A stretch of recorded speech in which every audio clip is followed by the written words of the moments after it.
How far would your kids go to protect each other? I found my 16-year-old son Josh in the principal's office in handcuffs with 2 cops and his English teacher looming over him. Your son is going to prison, Mr. Mitchell said. He's been impersonating a young woman online and sending me messages, trying to destroy my career because he failed his last essay. My stomach dropped as I stared at Josh, who looked exhausted but wouldn't break eye contact with his teacher. Josh, is this true? I asked. No, Josh said simply, because the profile isn't a young woman. It's a 13-year-old child and Mr. Mitchell has been flirting with her since January. The room went completely silent. That's ridiculous, Mr. Mitchell said, his face going pale. The profile said she was in college. No, it said she was in 8th grade at Jefferson Middle School. Her bio said, 13 and loving life. I mentioned her age 5 times in our first conversation. The officer checked Instagram on his phone while Principal Nelson looked at the screenshots. This profile clearly states she's 13, the principal said slowly. There's even a 13th birthday post from January. You commented, "Happy birthday, beautiful," with 3 heart emojis, Josh said. The officer read from the messages, his voice getting harder with each word. Mr. Mitchell, you wrote age is just a number, and you're so mature for 13. Mr. Mitchell's confidence crumbled. This is entrapment. He set me up. You sent shirtless photos to who you thought was a 13-year-old. Josh continued, his voice steady despite the tears in his eyes. You asked her to meet at your apartment. You told her not to tell her parents about your special friendship. My hands were shaking as I realized what my son had uncovered, and I felt bile rising in my throat. Now show them your messages to actual students, Josh said. Principal Nelson read more screenshots, his face paling with each one. These are messages to multiple freshman girls, 14 and 15-year-olds. Academic support, Mr. Mitchell said weakly, loosening his tie. At midnight? Calling them beautiful? Asking to meet privately? The officer asked, stepping closer to Mr. Mitchell. I could see something deeper in Josh's face, personal pain that made my maternal instinct scream that something worse was coming. And there's something else too, Josh said, and everyone turned to look at him. What do you mean? I asked, my heart stopping. Tell them about Sophia, Josh said to Mr. Mitchell, who went completely white and actually stumbled backward. I don't know what you're talking about, Mr. Mitchell said, his voice going up an octave. Sophia is my twin sister, Josh said, his voice cracking for the first time. And Mr. Mitchell has been grooming her since September. The room started spinning because Sophia had been different lately, secretive, staying after school for study groups. Josh pulled out a pink phone I recognized as the one Sophia had lost months ago. He gave her a burner phone so you wouldn't find out. He's been telling her she's his soulmate, that she should wait until she's 18, that he's never met anyone who understands literature like she does. He's been meeting her during lunch in his locked classroom. The officer took the phone and started scrolling, his expression hardening with each message. Mr. Mitchell, these messages are extremely inappropriate. You're telling a 16-year-old you love her. She misinterpreted my mentoring, Mr. Mitchell said desperately, sweat pouring down his face. Teenage girls get crushes. You told her you dream about her, the officer read, his voice disgusted. You said you count the minutes until you see her in class. You bought her jewelry for her birthday. You described what you wanted to do to her when she turns 18. Where is Sophia now? I managed to ask through the lump in my throat. She's in algebra, Josh said. She doesn't know I took the phone. She's been too scared to say anything because he told her no one would believe her, that he'd fail both of us if she told, that he'd make sure she never got into college. She'll deny everything, Mr. Mitchell said, regaining some composure and straightening his jacket. Because nothing inappropriate happened. Josh is manipulating this situation and his sister. Call her in, Josh said. Ask her about the poetry reading where Mom thought she was at Sarah's house. Ask her why she's been throwing up before his class every day. Ask her about the bruises on her wrists. They called Sophia in and she froze in the doorway when she saw all of us, her face going white when she spotted the pink phone in the officer's hand, and I could see her whole body start to tremble. Sophia, Principal Nelson said gently, we need you to tell us the truth about your relationship with Mr. Mitchell. Mr. Mitchell smiled warmly at her. That teacher smile that says you know the right answer. The same smile that had fooled all of us. Tell them, Sophia, he said softly, his voice like honey. Tell them the truth about our friendship. Tell them how I've only ever helped you with your writing. Josh reached for his sister's hand, but she pulled away, staring at Mr. Mitchell with an expression I couldn't read, tears starting to stream down her face. They have the phone, Josh whispered to her. They've seen everything. You don't have to protect him anymore. You don't have to be scared. Mr. Mitchell's smile never wavered, but his eyes were cold. Sophia knows nothing inappropriate happened. Don't you, Sophia? You know I never touched you. Sophia looked at me, then at the officers, then back at Mr. Mitchell, her whole body shaking now. Her mouth opened, then closed, like she was drowning in air. Sophia? Josh said, his voice breaking. Please, Soph, tell them the truth. Her mouth opened and closed again. Then she whispered so quietly we almost couldn't hear it. He said he loved me. The words hung in the air for a second before she collapsed into sobs that shook her whole body. Josh caught her as her knees gave out, and I rushed over to hold both my kids while the officers looked at each other with grim faces. Mr. Mitchell started backing toward the door, but one of the officers stepped in front of him. The other officer knelt down next to us and said we needed to take separate statements from the twins. He helped Sophia stand up while Josh supported her other side. They walked us to different rooms and my hands were shaking. So bad I could barely sign the consent forms they put in front of me. I kept looking between the two doors, wanting to be with both my kids at the same time. Through the window, I could see Principal Nelson on the phone with District HR, his face getting redder with each word. The officer with Mr. Mitchell was reading him his rights while he kept demanding his union rep and saying this was all a huge misunderstanding. Another officer came in with evidence bags and started putting the pink phone in one bag and Josh's laptop in another. I caught glimpses of the messages on the screen before they sealed everything up. Mr. Mitchell had been telling my daughter she was special and mature and different from other girls. My stomach turned and I had to sit down. A detective arrived about 20 minutes later and introduced himself, explaining this was now a criminal investigation. He said there could be charges for child endangerment and sexual misconduct with a minor. He scheduled formal interviews for the next morning at the station. While he was talking, I pulled out my phone and called Sophia's pediatrician to get an immediate appointment. The receptionist heard the panic in my voice and said they could see us in an hour. I also asked for a victim advocate because every protective instinct in my body was screaming to get my daughter help right now. Through the office windows, I could see students gathering in the hallway as word spread about what was happening. 2 officers were walking Mr. Mitchell out in handcuffs, and kids had their phones out filming everything. I knew this would be all over social media within hours, making everything harder for Sophia. The detective gave me his card and said to bring both kids to the station at 9 tomorrow morning. We left through a side door to avoid the crowds. At the pediatrician's office, the nurse took us straight back to an exam room. The doctor was gentle with Sophia, documenting the bruises on her wrists and asking about her weight loss, and the throwing up Josh had mentioned. Sophia could barely speak but nodded when the doctor asked if she'd been having trouble sleeping and eating. The doctor took photos of the wrist marks and made notes about everything. She gave us a referral to a therapist who specialized in helping kids who'd been groomed by adults. She also gave me a list of warning signs to watch for over the next few days. The drive home was silent except for Sophia's quiet crying in the back seat. Josh sat next to her, not saying anything but keeping his hand on her shoulder. That evening, after I'd made dinner that nobody wanted to eat, Josh finally broke down. He told me he'd noticed Sophia acting weird months ago, staying after school when she didn't have activities and lying about where she was. He followed her one day and saw her going into Mr. Mitchell's classroom when nobody else was around. That's when he decided to create the fake profile because he knew nobody would believe a student's word against a teacher everyone loved. He'd spent weeks gathering evidence, taking screenshots, documenting everything. His voice cracked when he told me how scared he'd been that he was wrong, that maybe he was misunderstanding what he was seeing. But then Mr. Mitchell took the bait with the fake 13-year-old profile, and Josh knew his instincts were right. Sophia hadn't touched her food and disappeared into the bathroom, locking the door behind her. I could hear the water running, but nothing else. I sat on the floor outside the door, telling her through the wood that I loved her and none of this was her fault. I told her she was brave and strong and we would get through this together. Josh paced up and down the hallway, his face twisted with guilt. He kept saying he should have told me sooner, should have done something different. I told him he probably saved his sister's life, but he just shook his head and kept pacing. After an hour, Sophia finally opened the door. Her eyes were red and swollen and she looked so small and broken.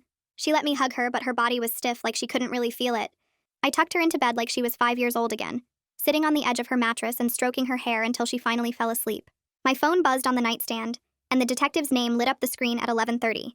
I stepped into the hallway to take the call, and he told me they'd found messages to at least 6 other girls, all freshmen or sophomores, dating back 2 years. He needed my permission for Sophia's formal interview tomorrow morning, and warned me this was turning into something much bigger than a single inappropriate relationship. My hands shook as I signed the electronic consent form he sent while still on the phone. After hanging up, I opened my laptop at the kitchen table and started typing an email to Principal Nelson requesting every attendance record, grade report, and schedule change for Sophia since September. Something in my gut told me there were patterns we'd missed. Times she said she was at drama practice but was actually somewhere else. Days she came home late claiming she had tutoring. The cursor blinked as I added a request for any disciplinary records or teacher comments about her behavior changes. Josh appeared in the doorway holding his phone, his face pale in the blue screen light. He sat down next to me and started scrolling through Instagram and Twitter, showing me post after post from kids at the school reacting to Mr. Mitchell's arrest. Some girls were sharing stories about weird comments he'd made, how he'd stand too close during discussions, or send late-night messages about assignments that felt wrong but they couldn't explain why. One sophomore wrote that he'd asked her to stay after class alone multiple times, but she always made excuses because something felt off. Another girl said he'd commented on her photos from summer vacation, calling her beautiful and saying she looked older than 15. The posts kept coming, each one making my stomach turn more. Josh screenshot everything, creating a folder of evidence while tears ran down his face.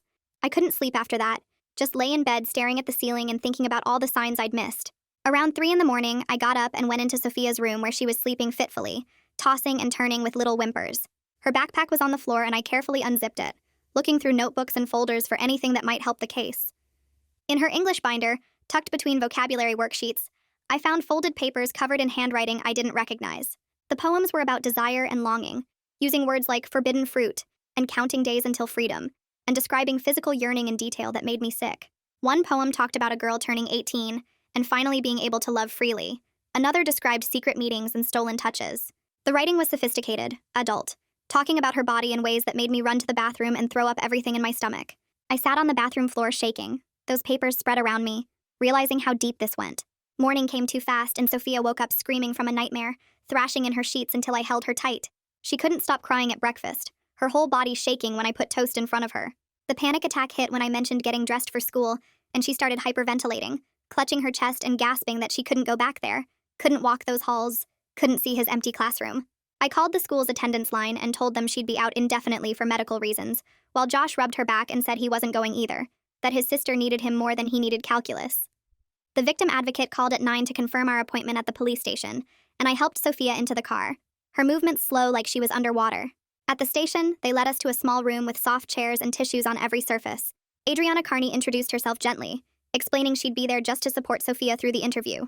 The detective came in with a recorder and Sophia started talking in a tiny voice, describing how Mr. Mitchell first approached her about special tutoring for advanced students in early September. She said he told her she had rare talent, that her writing showed maturity beyond her years, that he could help her get into any college she wanted if she'd let him mentor her privately. Her voice cracked when she described the first time he touched her hand during a writing conference, how he'd held it too long while looking into her eyes and telling her she was special. The grooming had been slow and careful, building trust over weeks before anything inappropriate started. Josh gave his statement in a different room while I waited in the hallway, pacing back and forth. Through the door's window, I could see him at the table, laptop open, walking the detectives through every screenshot and fake profile detail. He showed them how he'd used publicly available information from the school directory to make the 13-year-old's profile believable, how Mr. Mitchell had initiated contact within hours of the profile going live, how eager he'd been to meet despite the clear age indicators. The detective took notes while Josh pulled up message after message, his voice steady but his hands shaking. The forensic tech joined them and explained to me later that they could recover everything from the pink phone and Mr. Mitchell's school computer, including deleted messages and browsing history. She said they were building a timeline showing his communications with multiple students over the past 2 years, tracking patterns of behavior and escalation. The evidence was overwhelming, she said, with thousands of inappropriate messages and searches that showed clear predatory intent. Principal Nelson called while we were still at the station, his voice tight with barely controlled anger. He said they'd started reviewing security footage from the past semester and had already found 12 instances of Sophia entering Mr. Mitchell's classroom during lunch periods when the door should have been locked. The timestamp showed she'd stay for the entire 45-minute period, and cameras caught Mr. Mitchell checking the hallway before closing the door behind her. More footage showed him walking her to a side exit after school, his hand on her lower back, guiding her to avoid the main hallways where other teachers might see them. Brandon Velez from the district attorney's office met us in the station's conference room after the interviews, spreading files across the table. He explained that they'd be filing multiple charges including sexual misconduct with a minor, providing obscene material to minors and abuse of authority. He felt confident about the case but warned us that Mr. Mitchell's defense would try to discredit Josh's sting operation as entrapment and paint Sophia as a troubled teen, making false accusations for attention. The legal process would take months, he said, with depositions and hearings and eventually a trial unless Mr. Mitchell took a plea deal. He gave us his card and said to call any time, day or night, if we remembered anything else or if Mr. Mitchell tried to contact us through anyone. My phone started buzzing before we even made it to the parking lot, and Zoe Stevenson's name showed up on the screen, the school counselor I'd only met once at freshman orientation. She said she'd been trying to reach me all afternoon and needed to talk about support services for both twins, explaining that 3 other students had already asked for meetings after hearing about Mr. Mitchell's arrest spreading through the school like wildfire. I pulled over in the parking lot to write down the resources she was listing while Josh and Sophia sat silent in the back seat, both staring out opposite windows. Zoe mentioned trauma counselors who specialized in cases like this and gave me numbers for support groups, saying she'd already cleared both kids' schedules for the rest of the week if we needed time. That night, after forcing down some takeout nobody really wanted, Sophia knocked on my bedroom door around midnight and climbed into my bed like she used to when she was little. She started talking in this small voice about the first time Mr. Mitchell touched her shoulder during a writing conference, how it seemed normal at first, but then his hand stayed there too long. She showed me her wrist and I saw faint purple marks I'd somehow missed before, bruises from where he'd grabbed her when she tried to leave his classroom once. I took photos with my phone while tears ran down both our faces, trying to stay calm even though I wanted to scream. She told me about how he'd run his fingers through her hair while reading her poetry, how he'd pull her close to look at his computer screen, always finding reasons to touch her. Josh must have heard us talking because he appeared in the doorway looking exhausted and said he couldn't sleep either, that he kept having nightmares about what might have happened if he hadn't set up that fake profile. He sat on the floor by my bed and admitted he'd been watching Mr. Mitchell for weeks before creating the account, following him and Sophia, terrified something worse would happen. I realized both my kids needed professional help, not just Sophia, and made a mental note to call those therapists first thing in the morning. Around 7 a.m., my phone rang, and it was Bailey Acosta's mother, a woman I'd never met, but who said her daughter had been getting similar messages from Mr. Mitchell all last year when she was a freshman. Bailey had been too scared to tell anyone, but after hearing about the arrest, she wanted to help our case, wanted to make sure he couldn't do this to anyone else. Her mother's voice cracked as she described finding her daughter crying over her phone late at night, messages from a teacher that crossed every line. She gave me her number and said Bailey would testify if needed, that they had screenshots saved from before Bailey blocked him on everything. I'd barely hung up when an email came through from the teachers' union representative with a formal letter attached, threatening defamation lawsuits if we made any public statements about the case. My hands shook as I forwarded it to Brandon Velez, who called back within minutes saying it was just an intimidation tactic and to ignore it completely, that they were scared because they knew their member was guilty. He said unions always try this when one of their teachers gets caught and it never goes anywhere, especially with the evidence we had. By noon, screenshots of Mr. Mitchell's arrest were all over Instagram and Snapchat, with students posting their own stories and theories about what happened. Some kids were defending him, calling him the best teacher they ever had, saying we were ruining an innocent man's life. Sophia saw the posts on her phone and started sobbing, running to the bathroom where I heard her throwing up again. Josh went online trying to defend his sister without revealing her identity, but the rumors were spreading faster than anyone could control. The speculation got wilder with each share, some saying Mr. Mitchell had been with multiple students, others claiming it was all made up for attention. That Thursday was our first therapy appointment, and the therapist, a woman with kind eyes and a calm voice, let Sophia talk at her own pace about everything. Sophia told her how Mr. Mitchell called her his muse, said she inspired his own writing, that great literature always came from forbidden love like theirs. The therapist explained how predators use these exact tactics, making victims feel special and chosen, twisting normal feelings into something secret and shameful. She said Mr. Mitchell had followed a textbook pattern of grooming, from the special attention to the isolation to the threats about grades and college. The therapist gave us worksheets about recognizing manipulation and said this would be a long process, that healing doesn't happen overnight. Later that week, the detective called with news that made everything worse, saying he'd found complaints from Mr.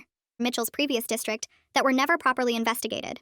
There was a pattern going back at least 4 years, 3 different schools, always freshman or sophomore girls, always the same behavior that got explained away or covered up. The detective said one girl's parents had tried to press charges, but the district convinced them to let Mr. Mitchell resign quietly instead, protecting their reputation over protecting students.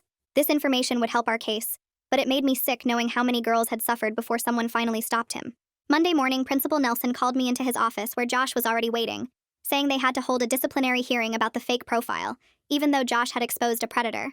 The principal looked uncomfortable as he explained that violating internet safety policies still had consequences, that they couldn't ignore what Josh did even if his intentions were good. Josh sat up straight and said he'd do it again if it meant protecting his sister, that he'd accept whatever punishment they gave him. The hearing was scheduled for the following week, and the principal said Josh would probably get 2 weeks suspension, but nothing permanent on his record. That afternoon, Brandon Velez called with unexpected news, saying, Mr. Mitchell's attorney wanted to meet about a possible plea deal. The meeting happened 2 days later, but before we could even discuss the plea, Brandon got a call that changed everything, because Instagram had finally responded to the subpoena with their data dump. He opened his laptop right there in the conference room and started scrolling through pages of access logs showing Mr. Mitchell had looked at student profiles hundreds of times from his home computer. The timestamps showed him checking profiles at 2 in the morning, during school hours, even Christmas Day when normal people are with their families. Brandon counted over 400 separate instances of him viewing Sophia's photos alone, plus dozens of other freshmen and sophomore girls from the school. The digital trail went back 2 years and included screenshots he'd taken of their beach photos, dance pictures, anything showing skin that he'd saved to his personal devices. Meanwhile, Sophia had started seeing a new therapist who specialized in grooming victims, and during her 3rd session, something finally clicked for her. She came home that day with red eyes but seemed lighter somehow, telling me the therapist helped her understand that none of it was real love or even real friendship. The therapist explained how predators pick vulnerable kids, make them feel special, then slowly push boundaries while making the victim think they're participating willingly. Sophia started writing in a journal that night, filling page after page with everything she'd been too scared to say out loud for months. 3 days later, we sat in a courtroom for the protective order hearing where the judge reviewed all the evidence Brandon had compiled. Mr. Mitchell sat at the other table with his lawyer, wearing a suit but looking smaller than I'd ever seen him, not making eye contact with anyone. The judge read through the messages, the access logs, the testimony from multiple students, taking her time with each piece of evidence. She granted the protective order immediately, stating Mr. Mitchell couldn't come within 500 feet of Sophia, Josh, or the school property. His lawyer tried to argue it would make it impossible for him to work, but the judge cut him off, saying that should have been considered before inappropriate contact with minors. That same week, Bailey's courage in speaking up inspired 3 more girls to come forward with their own stories about Mr. Mitchell. One sophomore showed messages where he'd offered her extra credit for private tutoring sessions at his apartment. Another freshman had screenshots of him commenting on her Instagram posts at midnight with heart emojis and calling her mature for her age. The third girl, a junior now, said he'd been messaging her since she was 14, always careful to delete the conversations, but she'd taken photos with her phone. Brandon said each new witness made the case stronger, turning what could have been dismissed as one kid's vendetta into clear evidence of a pattern. The school had to deal with Josh's fake profile violation, even though he'd exposed a predator, scheduling his disciplinary hearing for Monday morning. Josh sat straight in his chair while they explained he'd get 2 weeks of in-school suspension for violating internet safety policies. Principal Nelson looked uncomfortable the whole time, and when the formal part ended, he walked Josh to the door and quietly thanked him. Josh accepted the punishment without complaint, saying he knew there would be consequences, but he'd do it again to protect his sister. During his suspension, he'd sit in a small room doing his assignments while the rest of the school went to regular classes. The next development came when Mitchell's lawyer tried to go on the offensive, filing motions claiming Josh was a troubled teen who'd targeted a beloved teacher. The lawyer painted Josh as failing English, angry about his grades, manipulating the situation to get revenge on a teacher who'd held him accountable. Brandon shut it down fast with the mountain of evidence, pointing out Josh's solid B average, no disciplinary history, and the fact that Mitchell had sent inappropriate messages to what he thought was a 13-year-old. The judge dismissed the motion immediately and warned Mitchell's lawyer about making baseless accusations against a minor. After that hearing, the school district called an emergency meeting to implement new policies about teacher-student interactions. They created rules about closed-door meetings, required windows in all classroom doors, banned teachers from social media contact with students, and made reporting training mandatory for all staff. Teachers had to attend workshops about recognizing grooming behavior, understanding power dynamics, and their legal obligation to report suspicious behavior. Some teachers grumbled about the new rules, but most understood why they were necessary after what happened. 2 months after everything exploded, Sophia felt ready to return to the school part-time with a modified schedule. She'd go for morning classes only, avoiding Mitchell's old classroom and any triggering locations like the hallway where they used to meet. The counselor Zoe set up a safe space in her office where Sophia could go whenever she felt overwhelmed. Every day, Zoe would check on her between classes, making sure she was handling the stress of being back. Other kids stared sometimes and whispered, but Sophia's real friends formed a protective circle around her. During this time, I started attending a parent support group for families dealing with similar trauma. The first meeting had 8 other parents, all with kids who'd been groomed or assaulted by teachers, coaches, or other authority figures. We shared resources about therapists, lawyers, how to navigate the school system, how to support our kids without smothering them. One mom had been fighting her case for 3 years. Another dad just found out last week about his son's coach. The group made me realize how common this was, and how many predators never faced consequences. The forensic tech working our case called with more disturbing news after analyzing Mitchell's personal computer. He'd saved hundreds of photos from student social media accounts in organized folders, labeled with their names and grades. Some folders went back 4 years to his previous school, showing this behavior started long before he came to our district. The tech found deleted messages, recovered search histories showing him looking up students' addresses, and evidence he'd created fake accounts to follow kids who'd blocked him. Every new piece of evidence made it clear this wasn't a mistake or misunderstanding, but calculated predatory behavior that had been going on for years. The school board meeting came 2 weeks later, and the room was packed with angry parents demanding answers about how this could happen for so long. I stood at the microphone with my prepared statement, my hands shaking as I talked about the need for better supervision and mandatory reporting without mentioning Sophia's name directly. The board members nodded and took notes while promising a complete review of all safety protocols and teacher supervision policies, but their words felt empty after what my family had been through. Outside the meeting, students had already started organizing, and the school split into 2 camps almost overnight. Some kids made support ribbons for victims and organized a rally in the parking lot with signs saying they believed survivors, while other students circulated a petition defending Mitchell and claiming he was framed by jealous students. The division made everything harder for Sophia, who had to walk past both groups every morning, seeing classmates argue about whether her trauma was real or not. Josh surprised me by signing up for the district's peer counseling program, where they trained students to recognize warning signs of predatory behavior. He spent his afternoons learning about grooming tactics and how to help other kids feel safe reporting uncomfortable situations with adults. The counselor running the program told me Josh was channeling his protective instincts in a healthy way, turning his guilt about not acting sooner into something that could help other students. Meanwhile, Sophia started working with her therapist on writing a victim impact statement, spending hours getting her thoughts on paper about how Mitchell's actions affected her life. The therapist said writing helped victims reclaim control over their own narrative, and I could see Sophia getting stronger with each draft she completed. Brandon called me 3 weeks into the case with frustrating news about the plea negotiations completely stalling out. Mitchell was refusing to admit any wrongdoing, and his lawyer was pushing for dismissal, which meant Brandon had to prepare for a full trial that could drag on for months. The prosecutor started gathering more evidence, including Sophia's medical records from the past year, which painted a disturbing picture of the physical toll the grooming had taken. The pediatrician's files showed she'd lost 15 pounds since September and developed severe stomach problems that the doctor had originally thought were just anxiety about school.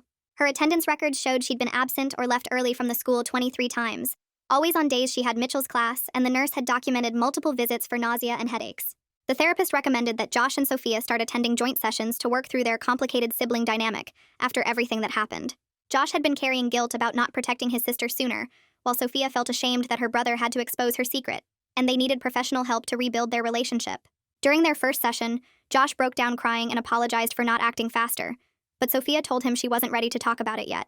The therapist worked with them slowly, helping Josh understand that his guilt wasn't helpful, and teaching him to stop blaming himself for not recognizing the signs earlier.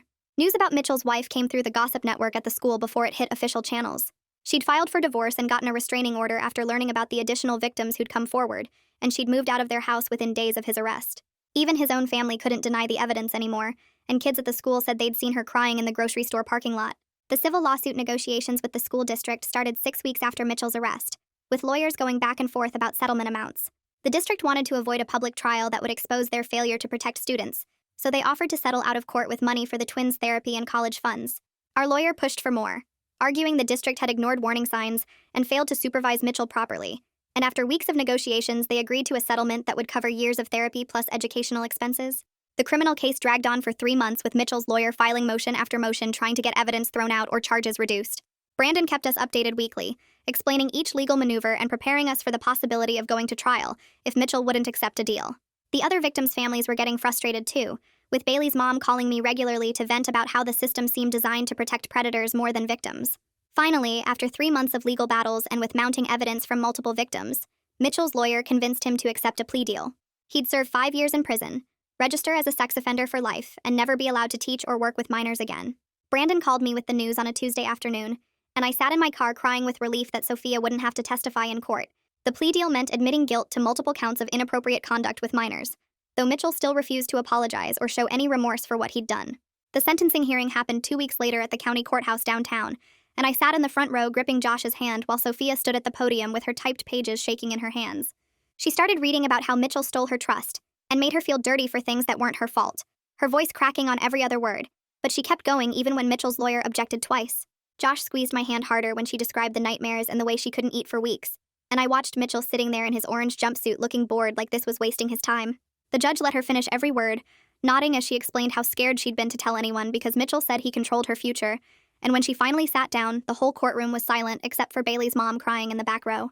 Mitchell stood up for his statement and spent 15 minutes blaming Josh for entrapment, the school for not supervising properly, and even suggested the girls had misunderstood his mentoring style. The judge's face got harder with each excuse Mitchell made, especially when he claimed he was the real victim here because his career was ruined over what he called a misunderstanding. She interrupted him twice to remind him this was supposed to be about taking responsibility, but he just kept talking about how unfair the whole situation was to him personally. When she pronounced the sentence, she added an extra year specifically because of his complete lack of accountability and told him he was exactly the kind of predator parents feared most. The local news station filmed us leaving the courthouse, and by that night our story was everywhere, with my phone buzzing constantly with messages from other parents sharing their own experiences with teachers who'd crossed lines. 3 different moms from Josh's school reached out saying they'd always felt something was off about Mitchell, but never had proof, and one dad said his daughter had switched out of Mitchell's class last year, but wouldn't say why. Over the next few weeks, Sophia started going back to the school for half days with a modified schedule that let her avoid Mitchell's old classroom completely. Her other teachers worked with her to catch up on missed assignments without pressure, letting her turn things in whenever she felt ready, instead of following strict deadlines. The school counselor checked on her between every class and gave her a pass to leave any room if she felt overwhelmed, which she used a lot those first few days back. Josh's suspension ended the same week, and he returned to regular classes with a completely different attitude about school and rules and authority. He started researching colleges with criminal justice programs and spent his lunch periods in the library reading about victim advocacy and how the legal system works. His grades actually went up because he suddenly cared about his future in a way he never had before, like he'd found his purpose through all this pain. The school held a mandatory assembly about appropriate boundaries where they brought in experts to talk about grooming and reporting concerns. I volunteered to help organize it and watched from the back as several kids approached the counselors afterward, with their own stories about uncomfortable situations with adults. The principal told me later that 5 different students reported concerning behavior from various adults in their lives, and 2 were serious enough to involve the police immediately. Time kept moving even when it felt like we were stuck in that horrible moment, and about 6 months after everything started, I was making dinner when I heard something I hadn't heard in forever. Sophia was actually laughing, really laughing, on the phone with someone from her therapy group, who understood what she'd been through without needing explanations. She'd made this friend named Jasmine, whose piano teacher had done similar things, and they texted constantly about everything from homework to bad TV shows to the weird things people said when they found out about the abuse. That same week, Josh got an acceptance letter for a summer program training peer counselors at the district level, where kids who'd been through trauma could help other students recognize warning signs. The program director said Josh's experience and his protective instincts made him perfect for helping others, though he'd need to complete training on maintaining boundaries while supporting peers. Bailey started a group text with Sophia and the other girls who'd come forward about Mitchell, and they checked in with each other every few days. They'd send silly memes on bad days and celebrate small victories like getting through a whole week of school or sleeping through the night without nightmares. Bailey's mom told me the support network helped her daughter more than months of individual therapy, because these girls really understood each other's specific pain. My boss had held my position while I took emergency leave to deal with everything, and returning to work actually helped create some normal routine in our chaos. I'd leave after making sure both kids got to the school, spend 8 hours focusing on spreadsheets and meetings instead of trauma and court dates, then come home to help with homework like any other parent. The regular schedule gave all of us structure we desperately needed, proof that life could eventually feel manageable again, even if it would never be exactly the same as before. The art therapy started when Sophia's regular therapist brought in watercolors one Tuesday and asked her to paint whatever came to mind without talking. Sophia grabbed the darkest colors first, making angry black swirls that covered half the paper, then slowly added some blues and purples around the edges. The therapist watched her work for 20 minutes without saying anything, just letting her paint, and when Sophia finally put the brush down, she was crying, but also looked lighter somehow. After that session, Sophia asked if she could keep painting at home, so I bought her a whole set of acrylics and canvases from the craft store. She'd spend hours in her room painting these abstract pieces full of dark colors that gradually got brighter toward the edges, and her therapist said it was helping her process things that words couldn't reach yet. Josh would sometimes sit with her while she painted, not talking, just being there, and I'd find them like that when I brought up snacks. The report cards came in March, and both kids had made honor roll, which honestly shocked me given everything they'd been through that year. Josh had gotten straight A's except for a B+ in chemistry, and Sophia had managed all A's and B's despite missing so much school during the worst of everything. Their teachers had been incredibly understanding, letting them make up work and take tests when they felt ready, but the kids had pushed themselves hard to catch up. I cried looking at those report cards because 6 months earlier, I wasn't sure either of them would even finish the school year. The district announced new policies at the April school board meeting, requiring background checks for all staff every 2 years instead of just at hiring. They also implemented rules about teachers meeting with students, no more closed doors during one-on-one sessions, and mandatory windows in all classroom doors that couldn't be covered. Every teacher had to complete training about appropriate boundaries and recognizing grooming behaviors, with refresher courses required annually. Mitchell's case had exposed major gaps in their supervision, and they were scrambling to fix them before more parents filed lawsuits. We took a trip to the coast in May, our first real vacation since everything exploded, just the 3 of us at a rental house near the beach. The first day, Josh and Sophia barely left the house, watching TV and eating junk food. But by the second day, they were actually playing in the waves like little kids again. I watched them splash each other and build sand castles, and for a few hours we felt like a regular family on vacation, instead of survivors of something terrible. We stayed 5 days, and by the end, both kids had some color back in their faces, and were actually laughing at stupid jokes again. Sophia decided to speak at a survivor awareness event in June after Bailey told her about it, using just her first name to protect her privacy. She worked on her speech for weeks with her therapist, practicing in front of the mirror until she could get through it without breaking down. The day of the event, there were about 50 people there, mostly teenage girls and their parents, and Sophia's voice only shook a little as she described the warning signs she'd missed. She talked about how predators make you feel special and were chosen, how they separate you from your support system, how they convince you that what's happening is normal or even romantic. Josh started seeing someone in July, a girl from his peer counseling program who knew our whole story and didn't care. Her dad had been arrested for fraud when she was younger, so she understood having your family in the news and dealing with public shame that wasn't your fault. They'd study together at our kitchen table, and I'd catch them holding hands or sharing inside jokes, and seeing Josh trust someone enough to let them close made my chest tight with relief. He'd been so focused on protecting everyone else that I worried he'd never let anyone protect him, but this girl seemed to get him in a way that helped. Sophia hit her 1-year therapy mark in September and read a poem she'd written about surviving at her session while Josh and I watched. The poem talked about shadows that used to own her words, and how she was taking them back one syllable at a time, about painting her pain into colors that didn't have names yet. Her therapist had tears in her eyes when Sophia finished reading, and Josh reached over to squeeze his sister's hand, while I tried not to completely lose it in that little office. Looking at my kids now as we head into the holidays, I see them doing more than just surviving. They're actually starting to live again. Josh wants to study criminal justice in college and help other kids who've been through trauma, while Sophia's considering art therapy as a career path. They still have bad days where Josh checks on Sophia constantly, or where Sophia can't handle being in certain parts of the school, but those days are getting fewer. Sometimes I think about that day in Principal Nelson's office when Josh risked everything to protect his sister. How messy and scary and complicated it all was, but I'm grateful he trusted his gut and took action. Both my kids are here and healing and even happy sometimes, which is more than I dared hope for during those first dark months after everything came out. And that's the story done. Appreciate you hanging out with me, it's always a chill time. See you again if you pop back.